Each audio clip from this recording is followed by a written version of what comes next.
Hello everyone. This is initial introduction to the digital signal processing course.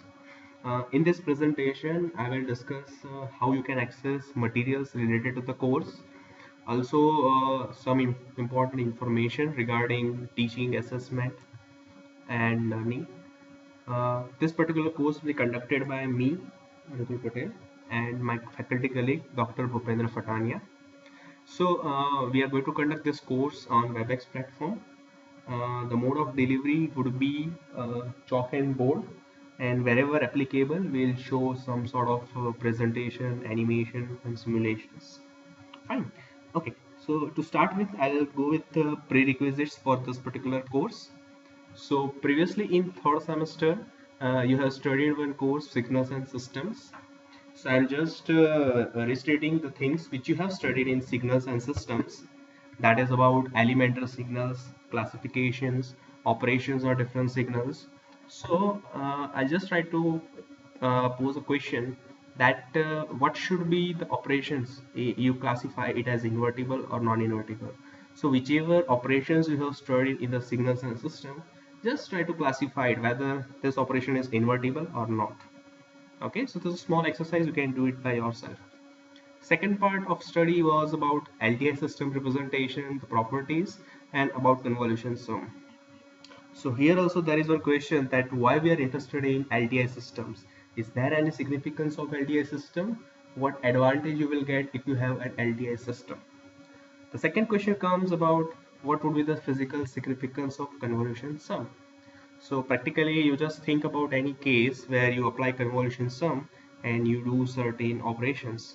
So these are the two questions you able to answer, and that will give you more hand-on experience with the DSPs. Third part of study was about Fourier representation and frequency domain analysis.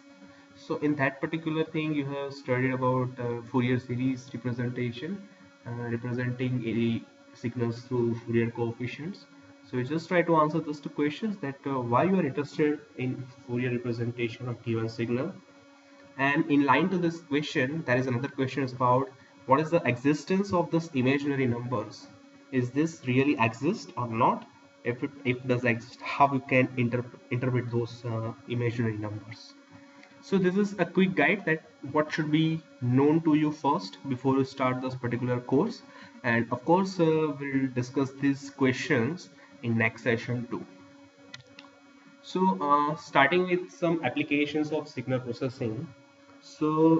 Right now, anything if you observe, whether it could be a speech signal, an audio signal, an image signal, or it can be a video. All these four things can be lie under the subset of signal processing. The signal processing is a broad category, or I would say the fundamental of all these four category of applications. In all multimedia applications, the core remains signal processing. Okay, maybe one-dimensional signal that could be a speech or audio. It came in multi-dimensional signal in case of image and video. So whatever you're going to study signal processing thing, you can apply its algorithms into any of these applications. So the fundamental for studying image, video, audio or speech remains inside the course of signal processing. So that is why we are interested to study this course. How we are going to conduct the sessions for this particular course? This is just brief summary about this. So for teaching purpose, we are going to use Cisco WebEx platform, and where we have pedagogy planned through board and chalk. And as I said previously, based on requirement, we may introduce some sort of simulations or a kind of presentations. For learning purpose and managing the resources, we have created LMS course named as Digital Signal Processing.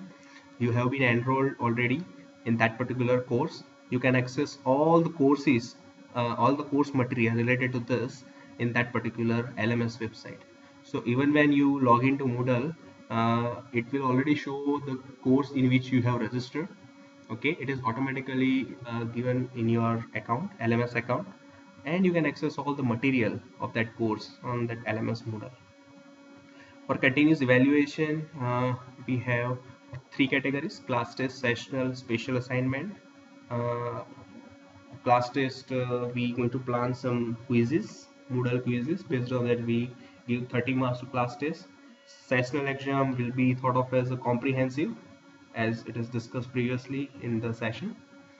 And about special assignment, we'll give you a topic which you will simulate in MATLAB, and you will create a report which you will submit as a special assignment kind of term paper.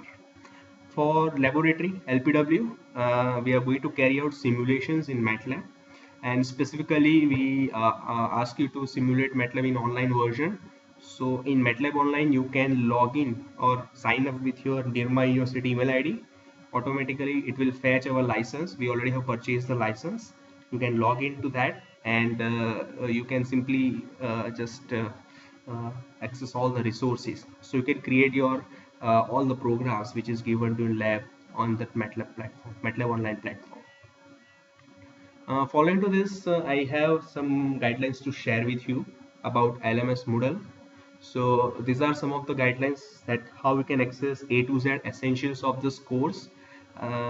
In LMS Moodle, when you log in and go to the course page, there is a book named as A to Z Essentials. You can access all the material related to the course on that particular book. Okay. For simplicity purpose, I have divided that website in sections. Sections are nothing but a chapter, and for each chapter we're going to post the material, a kind of quizzes and discussion forums into that. Important part is about submission of special assignments or lab reports. So here we have strictly restricted that all submissions must be PDF files only, and we have a guideline for defining the name of the submission file. Okay, so for an example, suppose you are submitting a special assignment, and suppose your roll number is 18BC014, your name of file would be dsp underscore spa underscore 18BC014.pdf. Okay, likewise, if it is a lab report, and if it is, let's say, first experiment of your lab, so it should be dsp e underscore ex1 underscore 18BC014.pdf. And based on the experiment number, you can just change the name of this file. Okay, so we are going to follow this submission file names. Okay, and that would really help us to bifurcate your reports. Okay, so please strictly follow these guidelines while you are submitting any assignment or a lab report. Okay, while accessing the MATLAB, you can use it offline also, but right now you are far away, so we can use MATLAB Online version. Okay, and I'll demonstrate in lab session also that how we can access facility of live editor, MATLAB live editor, to create reports simultaneously. Okay, and please remember one thing: whenever you create a MATLAB report, the way you produce results, it's really important. Like suppose you are creating results in form of plots, please ensure you provide X label, Y label, title of that particular figure which you have created. You can use subplots for multiple plots. Okay, you can also utilize a data tip to highlight XY coordinates in a given plot. Okay, I'll discuss in brief later on that how I can do this kind of notations in this particular report. Okay, so these are the things which we are going to discuss in this session. Thank you very much.